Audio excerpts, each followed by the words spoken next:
ایک اور ہم بات کریں گے، جو دوسرا سوال تھا وہ یہ تھا ذوالقرنین کے بارے میں. ہاں جی جی جی جی کہ یہ آپ سے پوچھتے ہیں ذوالقرنین کے بارے میں، تو ہم آپ کو اس کا کچھ حال سناتے ہیں. اللہ تعالیٰ کہتا ہے، یہاں اللہ پریزنٹ نہیں یوز کر رہا، دیکھ لیں فرق کتنا ہے. وہاں اللہ کہتا ہے کہ آپ دیکھ رہے ہیں، یہاں اللہ کہتا ہے کہ ہم آپ کو سناتے ہیں کہ وہ کیا تھا. اب ذوالقرنین کا واقعہ جو ہے نا، یہ اس لیے بہت ہی اہمیت کا رکھتا ہے کہ ذوالقرنین نے انٹر گلیکٹیکل ٹریول کیا ہے. جی اچھا بالکل ٹھیک ہے، ذوالقرنین ایک دنیا سے دوسری دنیا میں ٹریول کیا ہے انہوں نے. پورٹل سے. اور ہمارے عربی کے جو لوگ ہیں وہ اس کو سمجھتے ہیں، لیکن انفارچونیٹلی جب اردو میں ٹرانسلیشنز کی گئیں، ایک تو اردو کی زبان کی کمزوری ہے کہ اس کے پاس الفاظ کا ذخیرہ اپنا نہیں ہے اور وسیع نہیں ہے. اچھا. اور دوسرے نمبر پہ اردو میں ٹرانسلیشن ہو ہی نہیں سکتا قرآن. اچھا ہو ہی نہیں سکتا، بالکل اس کا مفہوم تو بیان کیا جا سکتا ہے. مثلا فار ایگزامپل یہ قلم اگر میں یہاں رکھ دوں تو ہم کہیں گے کہ جو پین ہے وہ میز کے اوپر پڑا ہوا ہے. بالکل ٹھیک ہے. اور اگر یہ قلم یہاں ہے تو پھر بھی آپ کہیں گے کہ پین میز کے اوپر ہے، میز کے اوپر ہے. ہوا میں. لیکن عربی میں یہ دونوں چیزیں ڈیفرنٹ ہیں. ہاں عربی کہتی ہے کہ القلم علی المکتب، وہ یہ ہے، لیکن القلم فوق المکتب یہ ہے. اچھا کہ یہ ہوا میں ہے، یہ تھوڑا فوق یہ ہوتا ہے صحیح، اور ال یہ ہوتا ہے. اردو میں یہ دونوں اوپر ہی تصور ہوں گے، اس لیے یہ تجربہ نہیں ہو سکتا. اللہ، میں نے آپ کو پہلے بھی ایک آیت سنائی تھی، اللہ تعالیٰ نے کہا کہ میں نے تمہارے اوپر 7 راستے بنائے ہیں، تو وہاں فوقکم کا لفظ یوز کیا، میننگ دیر بھائی وہ راستے یہاں ہیں. اچھا ٹھیک ہے، زمین سے اوپر فضا میں، زمین سے اوپر فضا میں. واہ واہ واہ واہ. ٹھیک ہے. اب وہ راستے اللہ تعالیٰ ذوالقرنین کا قصہ شروع کرتے ہوئے کہتے ہیں کہ میں نے ایک لفظ یوز کرتے ہیں سبابا. جی سبابا، بابا اور اس کا ترجمہ انہوں نے سباب کر دیا، حتیٰ کہ یہ ایک جگہ ایک آیت پہ اسباب ترجمہ کرتے ہیں، اگلی آیت میں اسی لفظ کا رستہ ترجمہ کرتے ہیں، اگلی آیت میں اسی لفظ کا سامان ترجمہ کرتے ہیں. تو کیونکہ ان کے پاس ترجمہ ہے ہی نہیں. اب سبابا کا لفظ جو ہے صرف سورہ کہف میں یوز نہیں ہوا، یہ قرآن میں سورہ کہف میں 4 دفعہ یوز ہوا، اور 4 دفعہ اور جگہ قرآن میں یوز ہوا ہے. سورہ حج میں یوز ہوا ہے، سورہ مومن میں یوز ہوا ہے، اور سورہ سعد میں یوز ہوا ہے. ٹھیک. یہ جہاں جہاں استعمال ہوا ہے یہ اوپر جانے والے راستے کے لیے استعمال ہوا ہے. اور اللہ کہہ رہے ہیں ذوالقرنین کو کہ میں نے اس کو کچھ ثوابہ عطا کیے تھے، سارے نہیں کیے تھے. ذوالقرنین کو کچھ راستے بتائے، کچھ راستے ہم نے عطا کی، پورٹلز، کچھ پورٹل یا راستے ہم نے عطا کیے تھے. اب دوسرے اگلی کسی اور جگہ پہ اللہ چونکہ 7 کہتا ہے، ادھر ذوالقرنین کے 3 سفر ہیں. میننگ دیر بائی کہ میں یہ سمجھا ہوں کہ 7 راستے ہیں، اس میں سے 3 عطا کیے گئے تھے ذوالقرنین کو، پورے 7 نہیں دیے گئے تھے. اور وہ 3 کے ذریعے سفر کرتے تھے جہاں. ہاں میں آپ کو اس کا بتاتا ہوں کہ وہ کیسے ہوا. اب وہ کہتے ہیں کہ میں نے اس کو کچھ سبابہ عطا کیے ہیں. آگے قرآن سورہ حج میں بھی سبابہ کا لفظ یوز کرتا ہے، اور وہیں بھی یہ کہتا ہے کہ یہ اوپر کیوں نہیں، سبابہ پہ چڑھ کے اوپر کیوں نہیں آ جاتے. پھر ایک جگہ پہ فرعون کہتا ہے حامان کو کہ اے حامان میرے لیے ایک اونچی بلڈنگ بناؤ تاکہ میں سبابہ تک پہنچ چکوں، وہ سبابہ جو آسمان کی طرف جاتا ہے، ٹھیک ہے، اور میں دیکھوں موسیٰ کے رب کو. اچھا ٹھیک ہے، باقاعدہ اونچی بلڈنگ، ٹھیک ہے، اور آسمان کی طرف جانے والا، وہاں بھی لفظ سبابہ یوز ہوا. یہ پیرامڈز اسی لیے تو نہیں بنے ہوئے؟ مائٹ بھی. اچھا، اس کے بعد اللہ تعالیٰ سورہ سعاد میں کہتے ہیں کہ یہ جو لوگ کہتے ہیں کہ یہ زمین اور آسمان میں مالک ہیں، تو اگر یہ مالک ہیں تو پھر یہ سبابہ کے اوپر چڑھ کیوں نہیں جاتے؟ یعنی سبابہ کا لفظ یہاں بھی یوز ہوا ہے، وہ اوپر جانے کے لیے والے راستے کے لیے ہی استعمال ہوا ہے. تو اب اللہ کہتا ہے کہ ذوالقرنین پہلے سبابہ پہ چلا، ٹھیک ہے، اور وہ وہاں پہنچا جہاں سورج غروب ہو رہا تھا.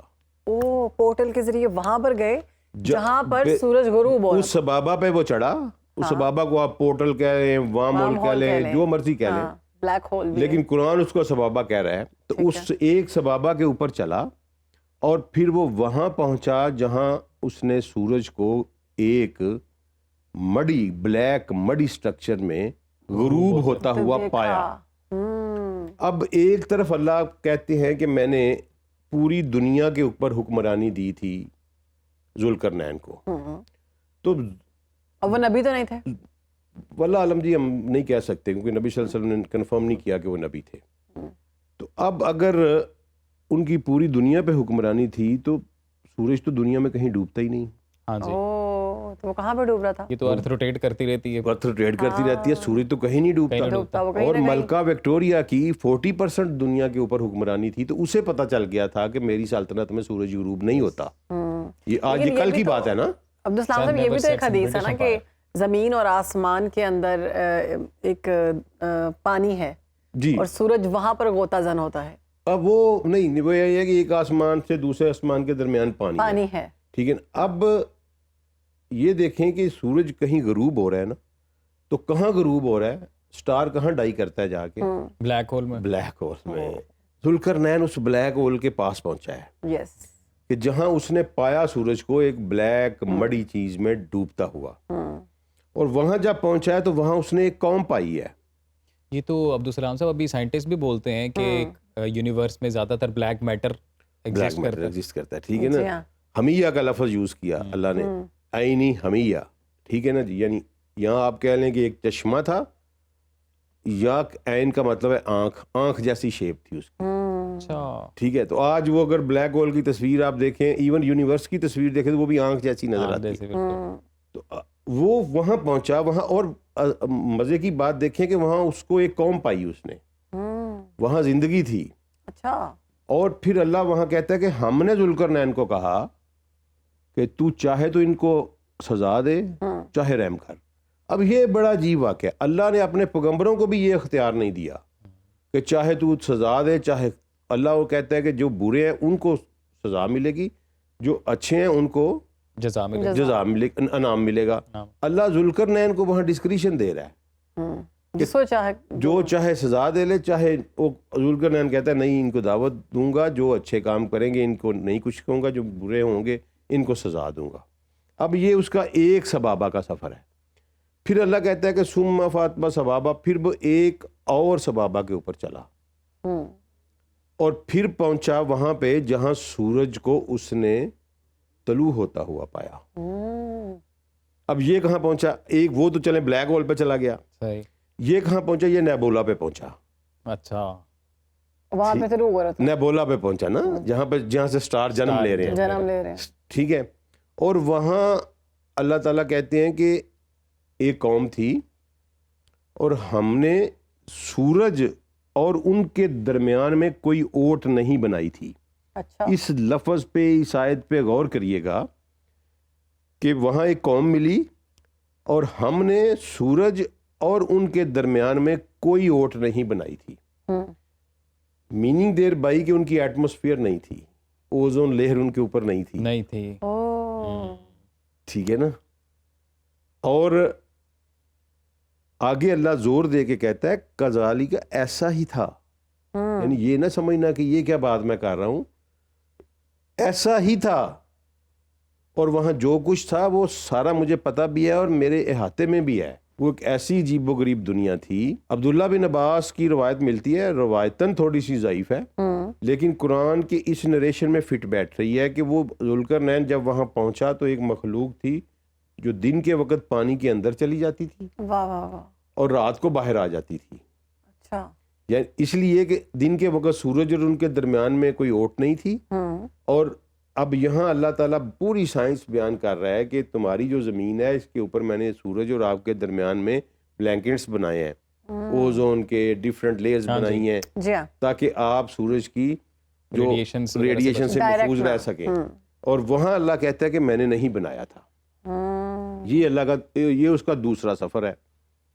اور یہاں کوئی کلام نہیں ہے، کوئی انٹریکشن نہیں ہے ذوالقرنین کا اس قوم کے ساتھ جو وہاں رہ رہی تھی. ٹھیک ہے.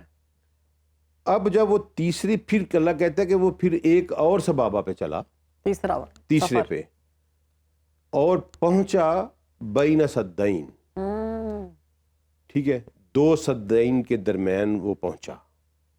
ٹھیک ہے. اب صد کا لفظ ہم نے ڈھونڈنا ہے کیا ہے. اور عربی زبان میں صد کا لفظ قرآن پاک میں سورہ یاسین میں آیا ہے صحیح. اور وہاں آیا ہے ایک پردے کی شکل کا. اچھا 2 پردوں میں پہنچا, 2 پردے تھے, 2 سدین تھے, 2 جہاں پہنچا. ٹھیک ہے, جہاں وہ پہنچا بیریئرز سمجھ لیں آپ, 2 بیریئرز کے درمیان میں پہنچا اور وہاں اس نے ایک قوم پائی. اور یہ تو کہتے ہیں انہوں نے ترجمہ کر دیا کہ وہ کوئی زبان نہیں سمجھ رہے تھے. ایسی بات نہیں, وہ کوئی بات پہ غور کرنے پہ تیار ہی نہیں تھے. قرآن کا اصل مطلب یہ ہے. صحیح, یعنی سننا ہی نہیں چاہ رہے تھے کچھ. وہ سوائے اس کے کہ وہ کہہ رہے تھے کہ ذوالقرنین یہ یاجوج مجوج ہمیں کھا گئے, اچھا یہ مارے, وہ اس کے علاوہ وہ کوئی بات سننا نہیں چاہ رہے تھے. تو وہاں پہ یاجوج مجوج وہ نہیں تھی قوم, کوئی یاجوج مجوج ایک ایسی قوم تھی جو ان کے اوپر آ کے اٹیک کرتی تھی. بالکل. اور انہوں نے کہا کہ یہ اس زمین کے اوپر یہ فساد مچاتے ہیں, جس کا ہمیں بھی تو ہمیں اس سے بچاؤ. اب ہمارا ٹائم ختم ہو رہا ہے, تو اگلے سیگمنٹ میں پھر ہم ڈیٹیل سٹڈی کریں گے کہ یاجوج مجوج کو اس نے کیسے روکا, اور میں یہ ثابت کروں گا کہ وہ اس دنیا کی بات نہیں ہے. اشارتاً میں کلوزنگ کرتے ہوئے بتاتا چلتا ہوں, اس نے کہا کہ مجھے لوہے کے تختے لا دو. اب وہاں کوئی سٹیل مل تو نہیں لگی ہوئی تھی, تو کہاں سے لائے, کہاں سے آیا؟ تانبا ڈیل دوں گا, پگھلا ہوا تانبا. تو وہ کہاں سے آئے گا پگھلا ہوا تانبا؟ ٹھیک ہے نا, تو اس کا مطلب ہے کوئی بڑی ہائی ٹیک ورلڈ تھی وہ. ٹھیک ہے, تو وہ پھر اس کی ہم ڈسکس کریں گے کہ یاجوج مجوج ہے کیا, اور اس نے کیسے اس کو روکا, اور اس کے بارے میں پھر کیا کہا, اور یہ کب باہر نکلیں گے, اور قرآن نے سورہ انبیاء میں یاجوج ماجوج کے بارے میں کیا کہا. یہ بڑی امپورٹنٹ ہے کیونکہ یہ سارے کا سارا ریلیٹڈ ہے دجال کے. جہاں ذوالقرنین نے 3 پورٹل کھولے ہیں, دجال 1 کھول لے, 2 کھول لے, ہو سکتا ہے 7 ہی کھول لے. تو یہ ثابت ہو رہا ہے کہ اگر وہ کھولے تو تم میرا ایک جو پیغمبر بھی نہیں تھا شاید ذوالقرنین, اس نے یہ کام کر لیا تو تم کر لیے, تو دجال نے کر لیا تو کیا. اب خبر آپ کی دسترس میں, ہر وقت بر وقت. ابھی سنو نیوز کے یوٹیوب چینل کو سبسکرائب کیجئے, بیل آئیکن پر کلک کیجئے اور باخبر رہیے ملکی اور بین الاقوامی حالات سے یقین کے ساتھ.